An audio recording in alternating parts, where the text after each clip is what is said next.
இந்த மெத்தடை வந்து நீங்கள் எந்த இடையில ஸ்டார்ட் பண்ணணும்னா அமாவாசை அல்லது பௌர்ணமி அன்னைக்கு தான் இந்த மெத்தடை நீங்கள் செய்யணும். நைட்டு வந்து 11 மணிலேருந்து 12 மணி இந்த இடைப்பட்ட நேரத்துக்குள்ளாடி தான் இந்த மெத்தடை நீங்கள் செய்யணும். அமைதியான பிளேஸில் உட்காந்துட்டு வெறும் தரையில் உட்காரக்கூடாது, ஏதாச்சும் விரிப்பு போட்டு உட்காந்துக்கோங்க. உட்காந்துட்டு ஒரு தீபம் ஏற்றி வச்சுக்கோங்க. ஜாதிக்காய் நாட்டு மருந்து கடைகளில் எல்லாமே கிடைக்கும். நல்ல உருண்டையாக இருக்கக்கூடிய முழு காய் பார்த்து எடுத்துக்கோங்க. பேரை வந்து நீங்கள் எழுதிக்கோங்க. ரெட் கலர் பெண்ணுனால எழுதிக்கோங்க. மார்க்கரை யூஸ் பண்ணிக்கோங்க.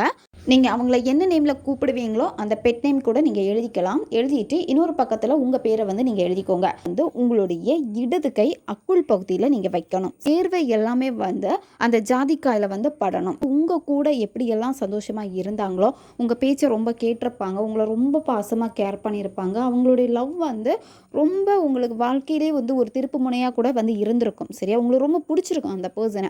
அப்போ எப்படியெல்லாம் உங்கள் லைஃப்பில் அவங்க இருந்தாங்களோ, எப்படியெல்லாம் நீங்கள் சந்தோஷமாக இருந்தீங்களோ, அந்த உணர்வு நிலைகளை வந்து நீங்கள் ரியாலிட்டியாக கொண்டு வரணும். அந்த ஜாதிக்காயை எடுத்துகிட்டு உங்களுடைய இடது உள்ளங்கையில் வச்சுட்டு உங்களுடைய வலது உள்ளங்கையை அந்த ஜாதிக்காய் மேலே வச்சுட்டு நீங்கள் லைட்டாக வந்து அதை வந்து உருட்டணும். நீ எங்கே இருந்தாலும், நீ எந்த திசையில் போனாலும் என்னை பற்றி மட்டும்தான் நீ நினைக்கிற.